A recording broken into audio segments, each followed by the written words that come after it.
Welcome to the All About You podcast. My name is Sheila and I am your host. In this podcast, I invite people to tell their stories of their travels, hobbies, and passions. These podcasts are also now available on my All About You YouTube channel. So if you have a story to tell, please contact me on allaboutyoupodcast@yahoo.com and let's tell your story. Welcome to the All About You podcast, and my guest today is Trevor, and we are talking all things gaming.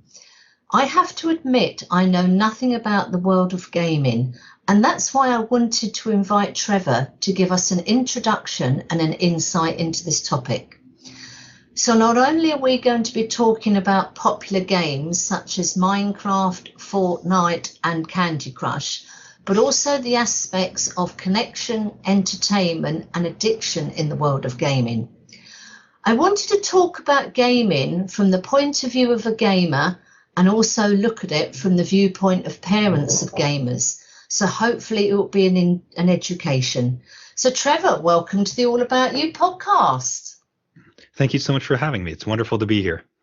Well, Trevor, I'm really interested because I know nothing about gaming, so it's definitely going to be an education for me. So, where should we start?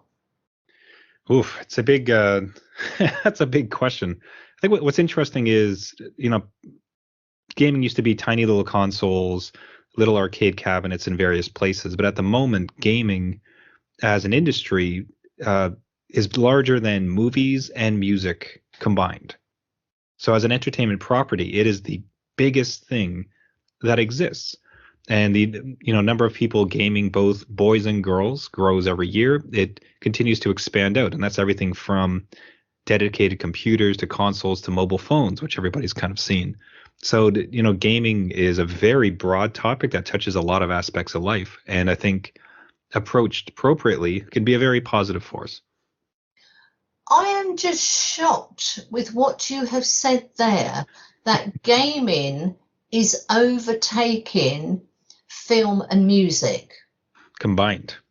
Put them both together, they're not as big as gaming at this moment. So the funds that go into it, the revenue and profit from that industry is just gargantuan. Fortnite, for instance, one of the biggest properties, makes over $130 million a month, at least. If not more, and I believe I'm underquoting that. It could be much more than that. So they're very lucrative products that are expanding out to a further and further base. Now, my experience of gaming is I'm under the illusion, and please correct me here, a game is invented, but if you want to keep people involved in that game, you're going to have levels where they have to move up through the levels. They gain points, for example. Is this how they make their money? I mean, do you subscribe to a monthly gaming subscription program, or do you buy the game? That's a great place to start. So, I mean, classically with games, you may remember it from long ago, myself, like when I was first coming up. It was, arcade cabinets. You went to an arcade, you had a quarter, you put the quarter in, like that was gaming. Eventually there was the advent of the home console. So you had, Nintendo and Sega Genesis, those kind of gray, tiny boxes, Atari too. A name might be familiar to folks. And that was very much a simple pay to play type of thing. You buy a console for $100, you buy a game for $50. That's the sum total of everything that exists. What has evolved now, which has allowed this to kind of supplant music and film, is the kind of recurring revenues, ongoing revenues, and kind of larger and larger titles. So I mean by that is a game like Fortnite, despite, so I mentioned the figure, and I'll tell you, I'm probably way low, but let's go with 150 million a month. It's a free game. You pay $0 for it. Nobody buys Fortnite. It's just for free. And you can play it on your Android phone. You can play it on your tablets. You can play it on console, computers. Wherever you want to go, Fortnite exists as a free game. There's not even the way they make their money is but twofold. And to be clear, again, like at its absolute base level, it's free. That you don't have to pay anything to play it. You can totally be in there and never spend a dime. The way they make their money is they'll sell you what's called skins. I want my character to be dressed up like a skeleton, and I can purchase such an item for $5. The other thing it does is that as you achieve things in game, the more things I do in game, it's going to give me some rewards. So for instance, you look at a game like Fortnite, and it's an interesting example of how monetization works, because I mentioned like that property makes over $150 million a month, but it's completely free. You pay nothing to play Fortnite, and it's across every device. You can play it on your phone, you can play it on a tablet, a console, a computer. Fortnite is what you call a battle royale game. So you log in and you get into a game, and you're just one little character, one little avatar, and you'll use various weapons, so guns. So it's a bit of violence to it, but it's kind of guns in the sense of the old Looney Tunes style, right? So this is it's more akin to Elmer Fudd carrying around a shotgun than it is, something terrible like a war movie type of thing. Mm-hmm. And you're battling other players at the beginning of a match. To put it simply, there is up to 100 other people, actual other players, and you're all dropped in, and you're trying to eliminate everybody else and be the last one standing. So that's come to known as a battle royale. So you play Fortnite, you log in, you're one character, and you're trying to just beat everybody else and be the last sole survivor. You can do so in teams or by yourself, different modes, but that's kind of the core premise of it. So again, as I mentioned, to do that, completely free. You pay $0 for all of that. But how they make their money, and how they're making all of that money, is you can purchase, one way is through skins or appearance. So if I want my guy to look like a skeleton, or if I want to wear a suit of armor, there's available packs for purchase. So you pay $5, and now my guy looks like a skeleton. The other way, and this has been popularized through many of the biggest titles in gaming right now, is what they call kind of a premium pass. So you don't have to pay a monthly fee, but if you choose to, as you accomplish things in game, I won my first game, I played 10 matches, they'll give you extra rewards. So the skins that I mentioned that usually purchase for $5, if I buy this premium pass, let's say $12 a month, every time I achieve things, I'll get those kind of skins granted to me because I'm a subscriber. Theoretically, you're a subscriber for the entire month, for the year, for 2 or 3 years. And you get enough people out of the 100 million playing it, putting in that kind of money, and next thing you know, it's a massive property. So it's a lot to take in. So the way to think about those, that used to be very much the game existed in a big physical cabinet inside of like an arcade, an external building. And we'd go there, we put our money in, and we'd leave. Full separation. It came to where those little boxes actually came into our homes, but they're fairly dumb. Like they're not connected to anything, just your TV. And you purchase a game, $50, and then you go. That idea still exists. You can still have a system, and you can buy a game for $80. So that's ongoing. But what exists now is these games that people are willing to give to you for free. They design it, build it, put it out there for free. These are always online games connected through the internet. And if you so choose, you can put money into it.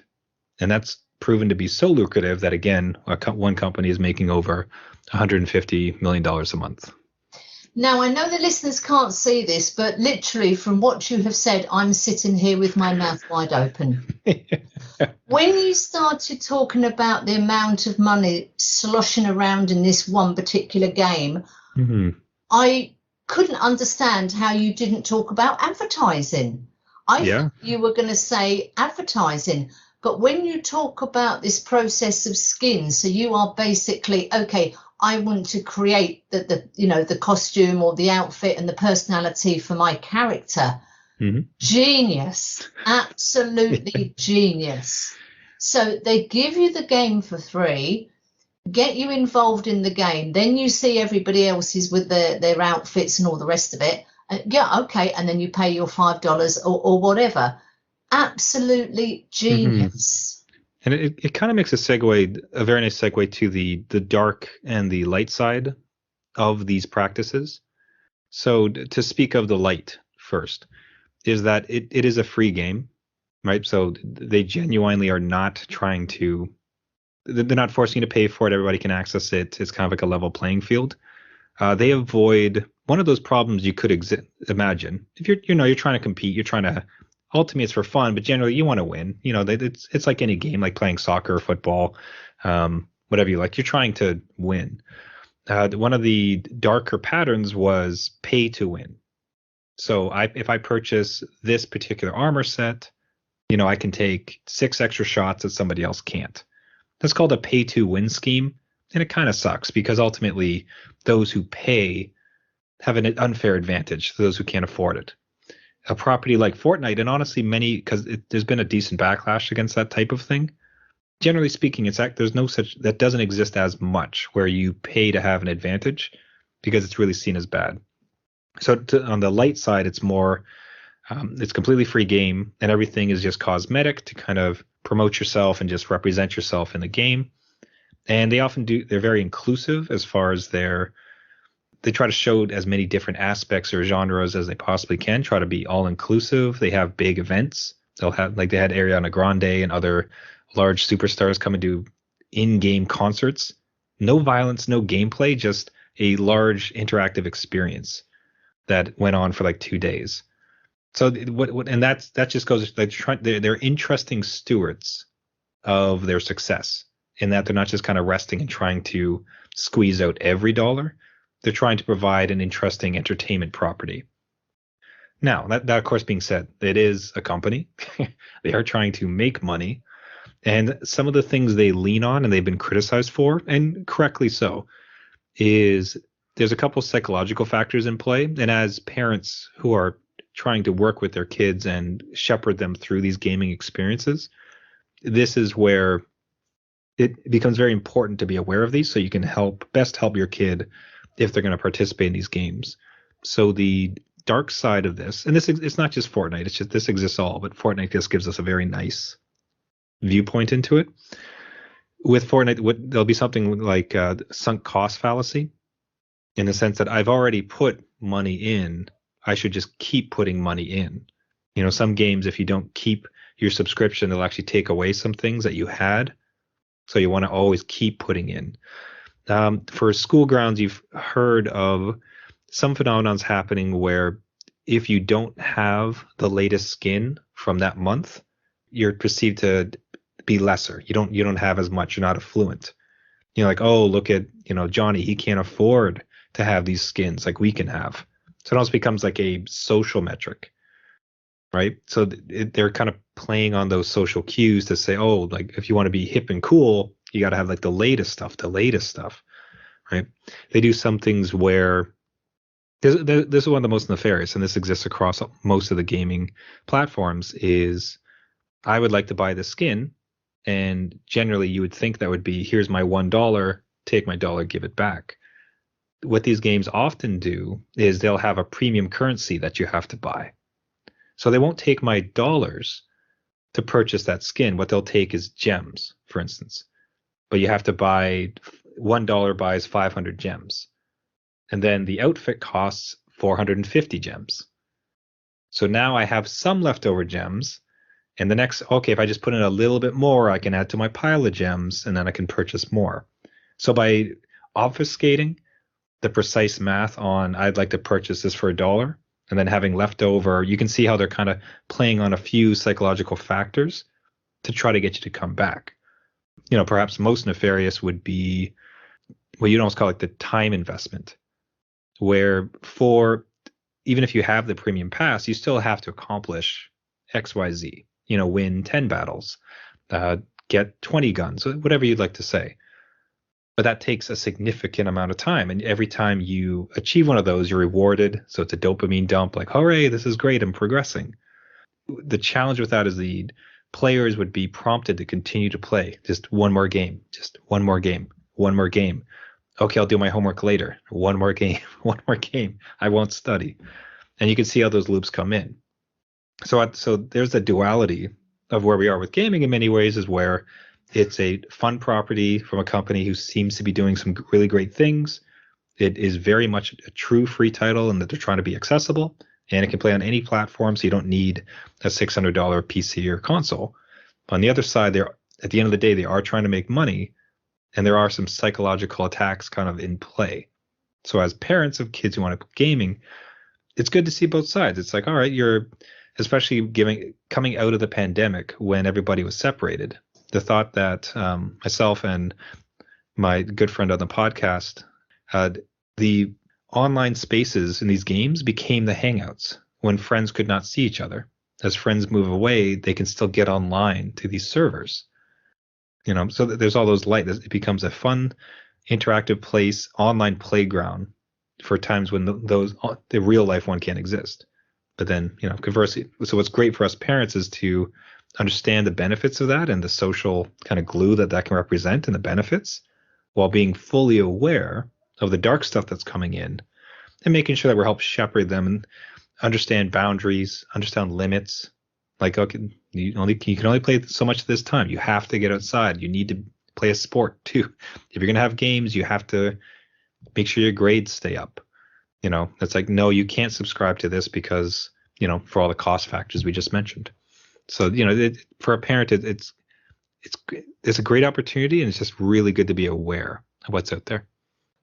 Listening to what you're saying, Trevor, I have got this vision of a boardroom at one of these gaming companies. We've got the graphic designers of the game, we've got the accountants, and we've got the psychologists, and we've got the lawyers. Now, I can't decide who's going to earn the most money. The psychologist saying, okay, well, I don't care what your game is about, but you have got to get your gamers to buy in to going up the levels, buying the skins, becoming a character. You've got the legal team saying, well, okay, we've got to make sure that we bring your vision, but we've got to stay on the right side of the law. We've got the bean counters basically saying, okay, well, who is this aimed at? Is this children? And we're going to be talking about £1, €1 or $1. Or are we going for people that are going to do a monthly or a 6-monthly subscription? And at the end of that food chain, I think we're actually going to have the game designers. Yeah, it's unfortunately true. The designers of games, and I've been fortunate to know a few, and actually released a game myself at some point with a company. It's a very passionate group. Like they truly, some of the game designers are true artists in every sense of the word. They have a passion for it. They love the medium. They can tell an interactive story, and probably like myself, they grew up with games. So to participate is great. And, a very brief sidebar, the tools that exist to build games are the most accessible ever. It is so easy now to produce a game. Easy is not the right word. Approachable. Like most anybody could get into the tools to release a game. And that's a great thing. Like, it's available to all to produce one of these mediums. I think that's great. But unfortunately, because the artists have that passion, in some of the worst cases, it can be taken advantage of. So they finally get into this industry they love. They're building games like they always wanted to, and they can be kind of crunched down.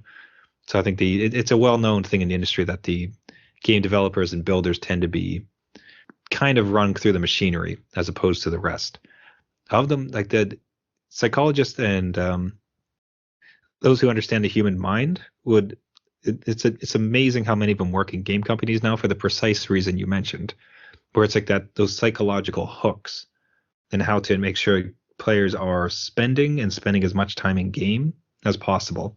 Some fairly nefarious speeches online.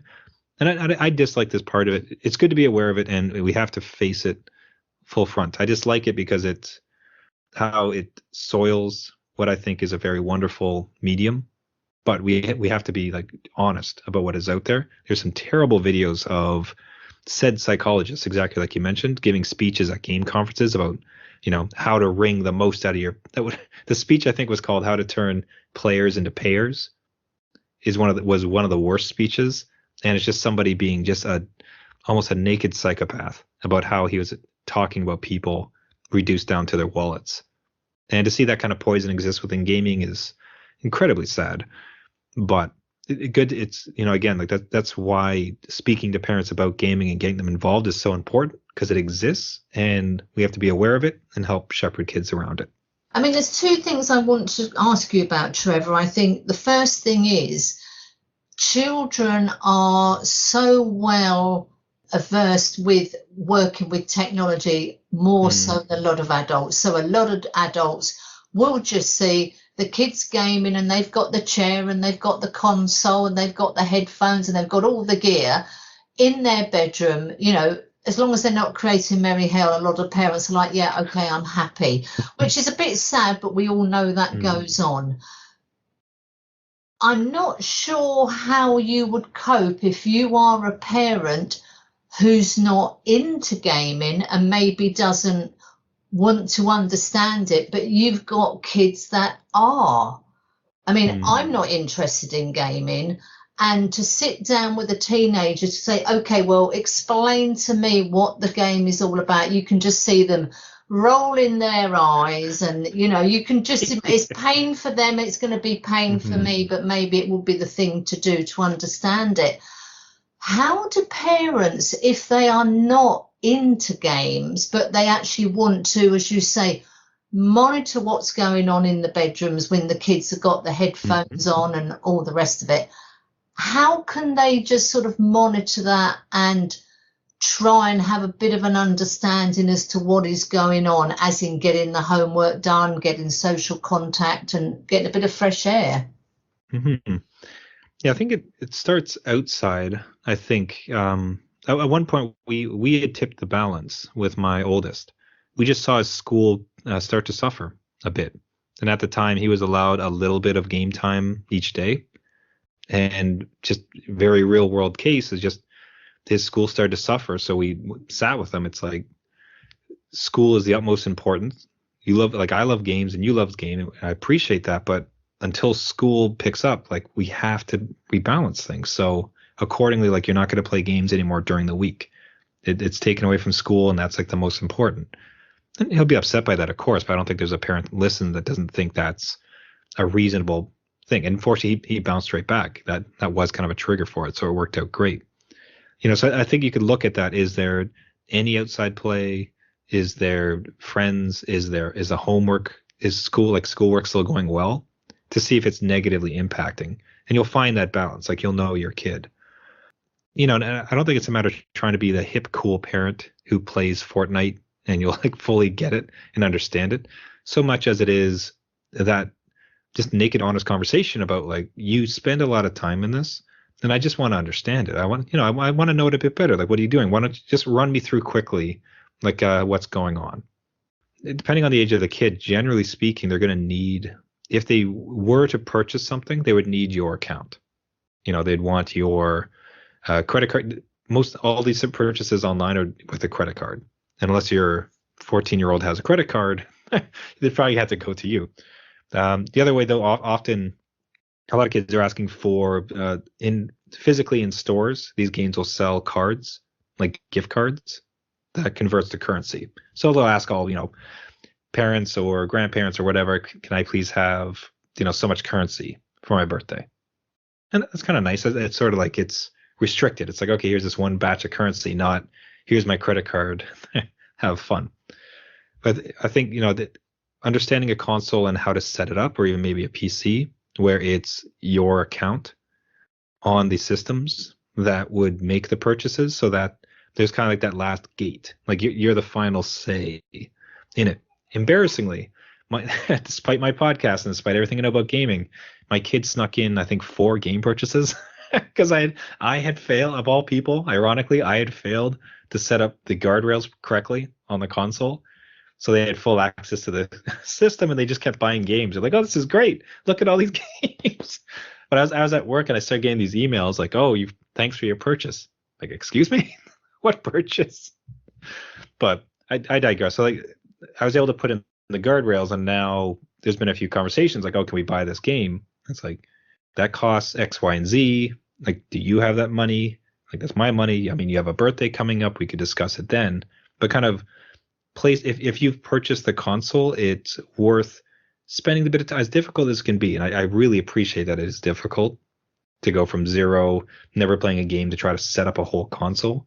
There's a lot of videos online targeted for parents about how to set up a console and putting it into the kid-friendly modes so that you'll ultimately be the last gate before a purchase can happen.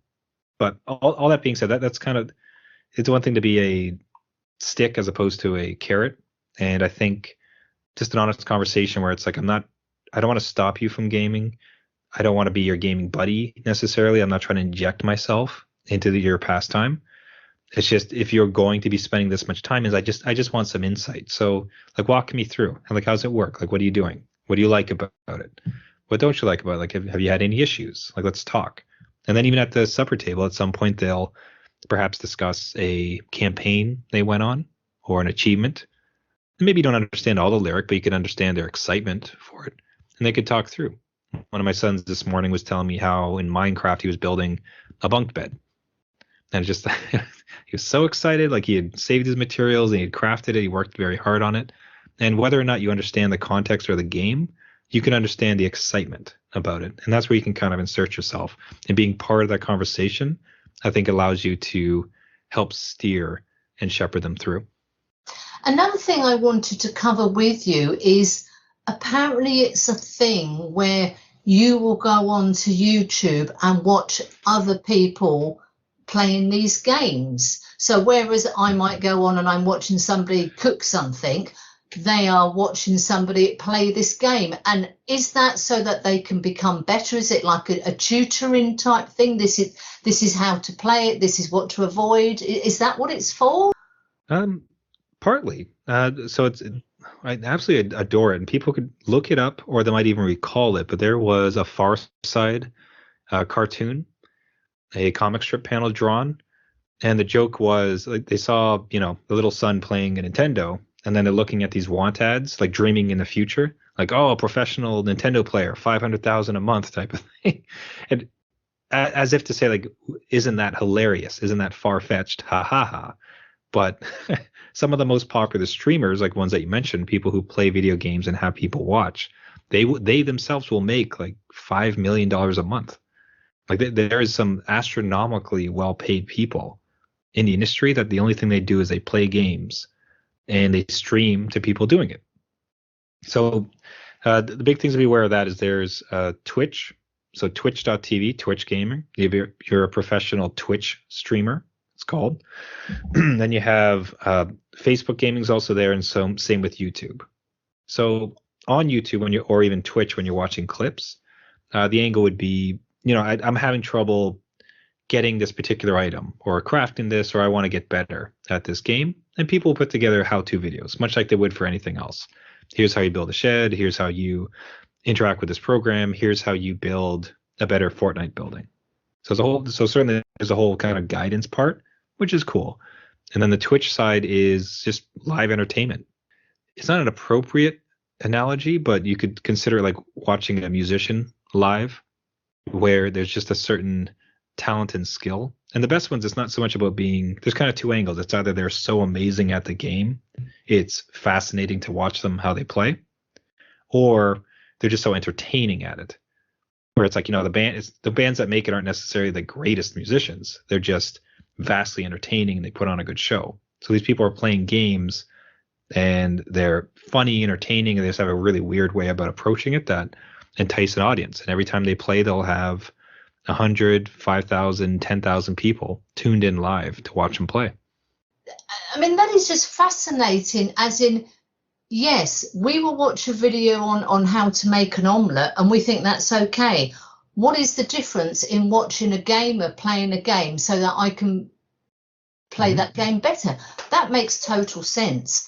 The numbers of people going in to watch these games online, these gamers playing the games, is incredible. And $5 million a month, these numbers, Trevor, are just off the scale. Now that is the upper echelon. There's very few people that make that much, to be clear, but there's not an insignificant amount that make a living. So they'll make $2,000, $5,000, $10,000 a month, and that is their job. Their job is to play games, and it's kind of grueling because they'll show up 5 to 7 days a week doing it, needing to stream at least 4 to 5 hours a day. So it kind of ruins a hobby in some small way. I mean, we are talking about these professional gamers and making a lot of money. Universities are now offering courses where you're designing the games and all the rest of it. So literally, they are producing the gamers of the future, whether they're going to be actually playing the games or whether they're going to be game designers or the psychology of gaming. We've got a whole industry that is just blowing up and sprouting legs, all to do with the gaming industry. Yes, and it's funny, they keep merging and demerging and decoupling in interesting ways. There's a few prominent camps that will teach math, science, and language within Minecraft. So you, the child with Minecraft, will meet up on a server with a teacher and then a whole class of other kids. And the entire purpose is to recreate real world experiments so that you're practicing science and math and even coding, programming to become like a programmer, real world skills. So it's in that sense, that's one of those cases where you meet your audience where they are. And it's kind of a sneaky way to say, like, if you want to play some more Minecraft, well, fine, but I'm going to secretly teach you some science while we're doing so. And I'll say, like, we're currently in summer break with my kids, so that's 2 months off. And to keep them sharp, what I've tricked him into doing is every night, if he wants to play, get like a little bit more game time. If you want like 30 more minutes, you have to read us a book, and a French book. He's learning another language. So you have to read us a French book, and you're going to practice math with me. And now he comes at me every night. He's like, okay, can I do some homework so I can play? Like, he's so focused on the reward, but secretly I'm setting this baseline of education. And again, that's just where that kind of, to tie it to the previous point, that's just where that awareness and parental conversation with them gives you opportunities to participate in positive manners. Another point I want to cover with you, Trevor, let's talk about Candy Crush. Okay. Of course. All I see is particularly adults playing Candy Crush on their phone. Now, I did say right at the beginning, I have no idea about gaming. That's why you are here. You're our expert. So was Candy Crush devised for slightly older people, or was it for everybody and adults have just kept it going? It's collecting sweets and they're different colors and they filter down. I mean, I've got no idea. Yeah. I think it's a matching game that has a certain progression level to it. So at its core, it's fairly basic. I don't know that it was produced for adults. I think it was produced for the widest possible group. They try to make it as accessible as possible so people could get in, and then you could apply some, I don't like the word addictive, but probably the best way to say it, addictive hooks, in that it's fun. This is easy, like I can kind of understand it. And there's ways to, there's rewards for coming back every single day. So I like doing it, and every time I do it, I'm rewarded, and it's accessible, and I can share it out socially and get extra bonuses. You'll see if, like, on a Facebook profile, oh, Janice has played so many hours of Candy Crush or achieved this level. So kind of fear of missing out type of stuff.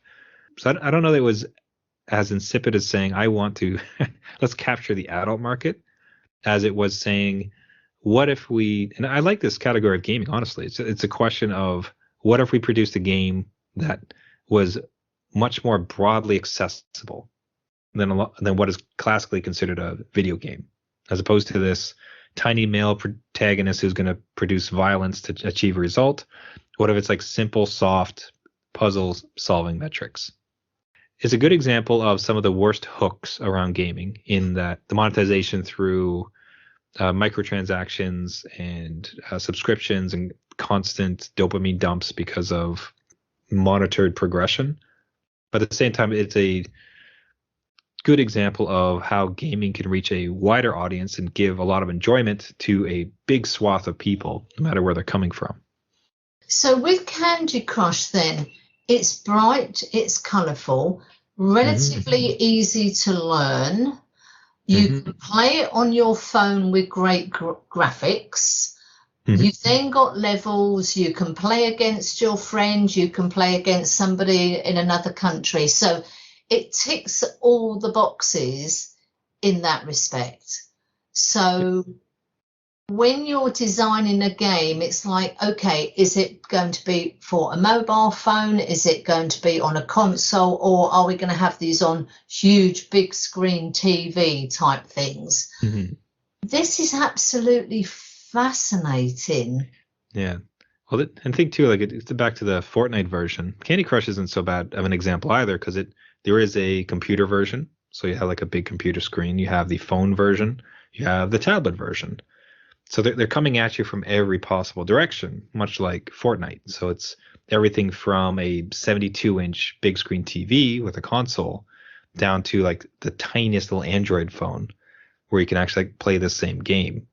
So it's the breadth of devices these experiences can be enjoyed on it's kind of remarkable. And then real time, in the Fortnite example, you're competing against people. This guy's on a computer, this guy's on a phone, this guy's on a tablet. We're all in the same world. And you get that accessibility. Candy Crush, it's either in a browser on Facebook or your mobile phone and able to access it. It's remarkable. I've been playing some mobile titles lately in review for the podcast, and the 12-year-old version of myself, they used to have these like big blocky tiny characters with bleeps and bloops, is trying to comprehend how on earth they're achieving what they are on these tiny little phones that we carry around in our pockets at all time. It's an exciting time. I think we went through a real dark period of the aggressive monetization, dark practices, like really grinding people. But for instance, there was a big title recently released called Diablo Immortal. It's a fairly heavy, dark game. However, the monetization was so severe that Europe banned it. It's not allowed in some European countries, I think Germany and 2 or 3 others, because governments too are starting to become savvy to the fact that this could be a net negative for our society. So we have to monitor and be careful of it. So you start to see the things come through, and I think it harkens, hopefully, a better world where we've dialed in the monetization, where companies are able to make a profit but not, exploit people, while also being in this great place of what we've learned on how to produce games and experiences for people that ideally brings them together and hopefully teaches kids a thing or two. So Trevor, can we talk about your podcast then? So how did you start your podcast? What's the aim of your podcast? And is it a weekly, a fortnightly? Let's talk about your podcast. Sorry, Fortnite is in the game, or the time period once a fortnight? Yes, it's me and a wonderful friend of mine, Jeff, from college, and we've actually been running it's almost close to 7 years, because we started it when my firstborn came about, and it was an answer to a question between good friends, like someone who grew up with gaming, what happens when they have children of their own, and you have less time. On the one side, it's the less time for the hobby. So what does that look like? Like, what changes in how you approach this hobby that you love so much? How does that change? You're not going to be playing all night anymore because you have your infant waking up at 2 a.m. So that changes. But then it's also grown down to what happens when your kids start playing games. What's appropriate? What did we try this week? Like, what have we learned? So it's just an honest conversation between fathers who grew up with gaming, are now starting to enjoy gaming with their kids. And what does the hobby look like for themselves, for ourselves? And what does it look like as we enjoy it with our kids? So we've been going for 7 years. And one of the secrets is, what I think we're most excited about, is it's basically a diary.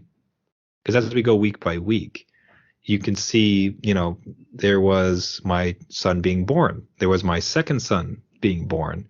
There was Jeff's kids like going into a different school. There was a move. There was, you get all these moments in time that are captured as snapshots of 2 fathers trying to figure out gaming in their gaming lives, as well as just general parenting and fatherhood. So it's been a real blessing to have gone this long, and it's been just a lot of fun. It's great to talk to Jeff every week. Gaming podcast. So Are you reviewing games? Are you talking about new games that you've tried personally? What sort of the content of your podcast? It really is like the kind of to harken back. It is fatherhood and gaming. So one of us will have a challenge that's just pure fatherhood. We're having this issue at school, or this has come about. I came across this game. Everybody should check it out.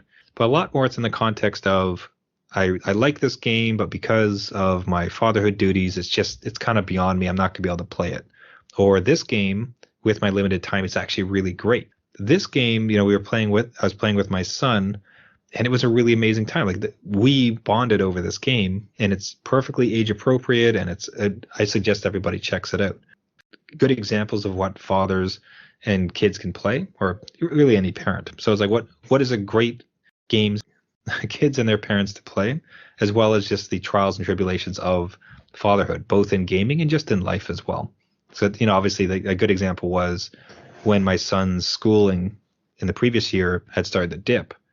That it was just an interesting conversation where as much I love playing games with my son, but his grades started to dip. So the real natural one is we had to start removing gaming. And like the fallout from that, like the exploration, Jeff was able to relay some stories and successes he had in a similar instance.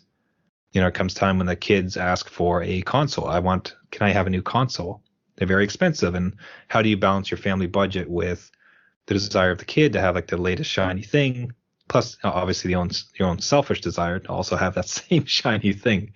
So, it's that push and pull of fatherhood, gaming, and everything in between. So, Trevor, you've got two boys. Mm-hmm.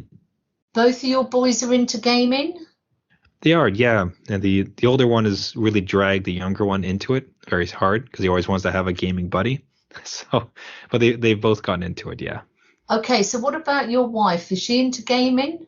Oh, not in the slightest. She's so confused by it. I should send her this episode and help maybe provide some of the context of it. Well, that's really interesting because obviously she's got three males in the house who are into gaming, yeah. And she's just like, no, just really not interested. No, she's an amazing and patient woman. So she appreciates that we all like it as much as we do, and we do our best to speak with one another and have a unified front on parenting. And so the decisions around, for instance, like again, I keep harking to the same example, but I think it's really exemplary.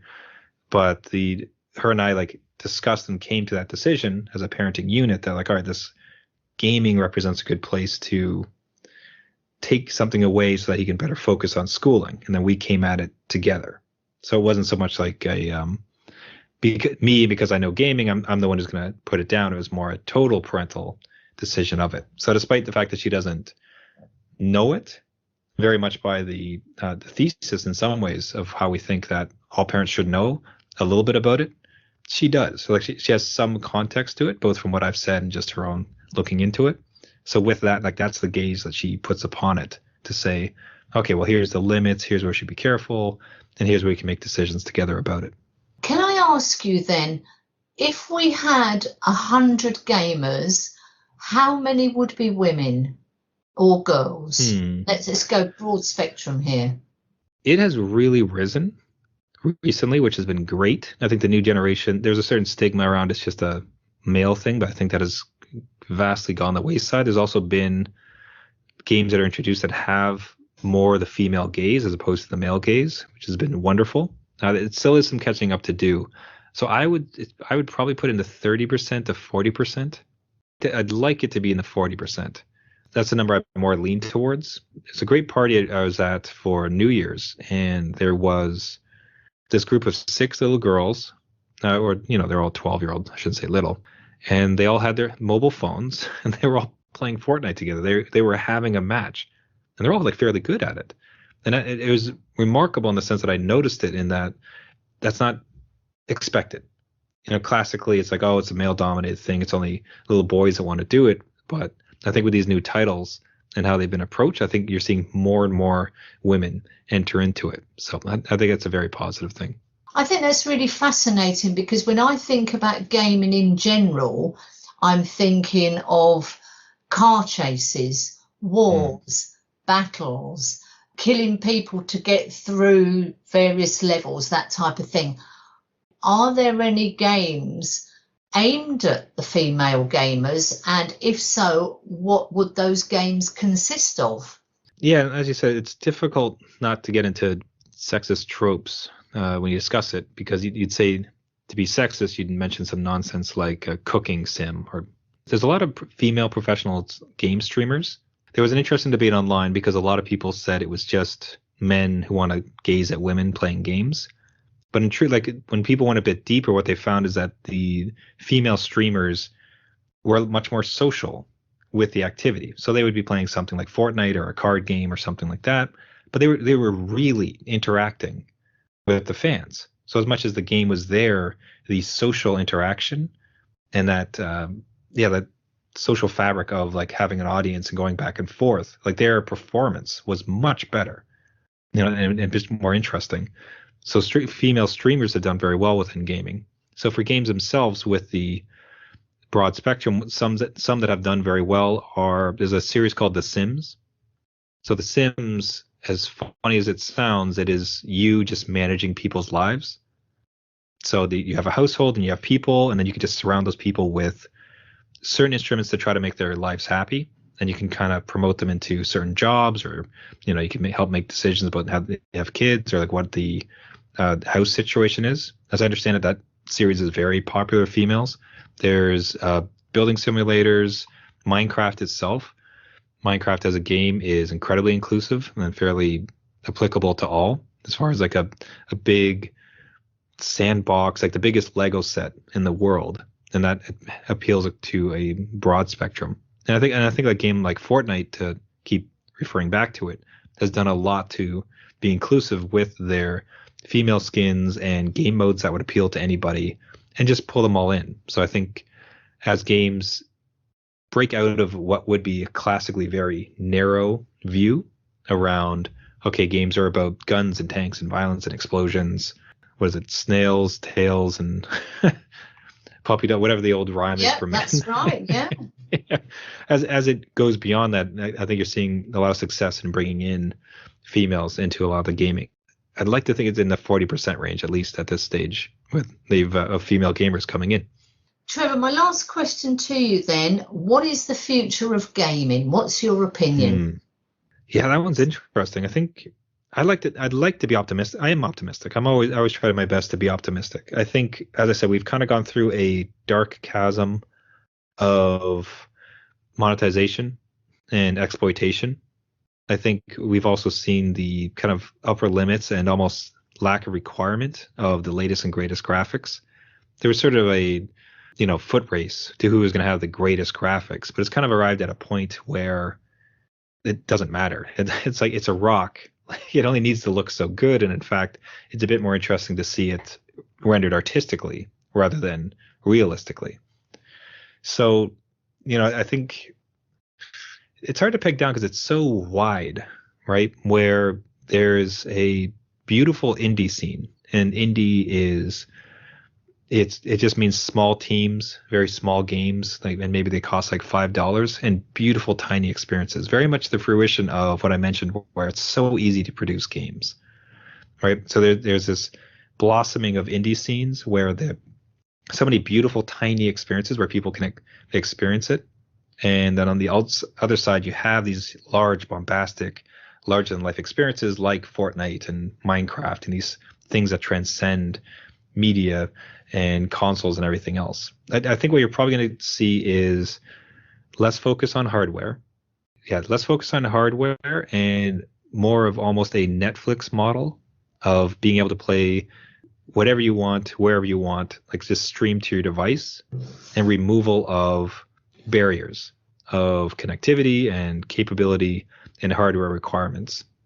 So most specifically is Xbox has had Microsoft Xbox.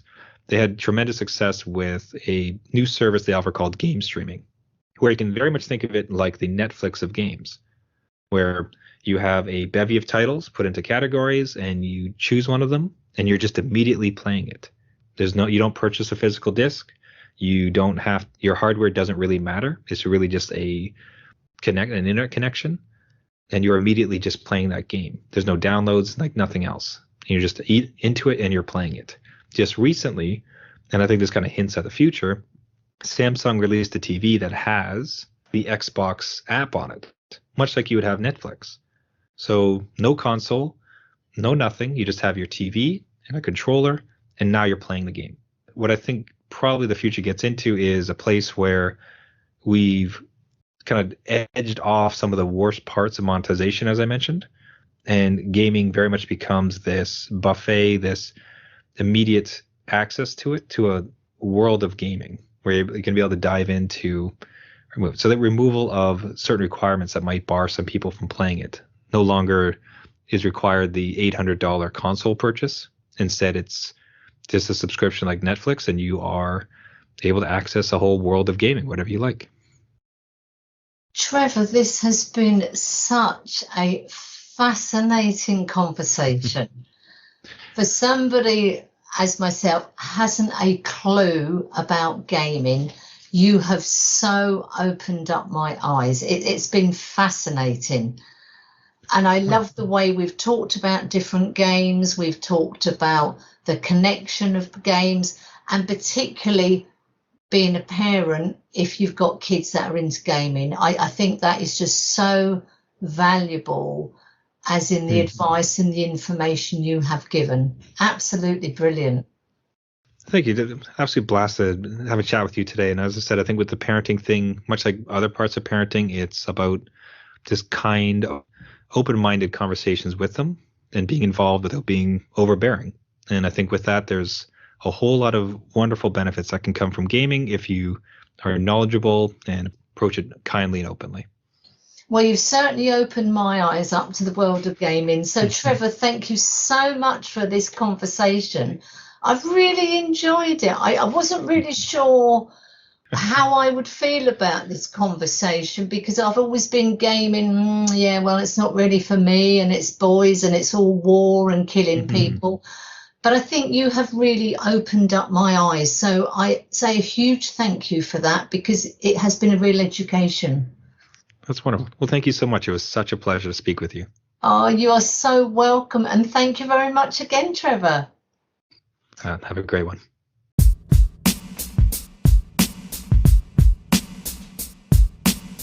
I hope you enjoyed the conversation.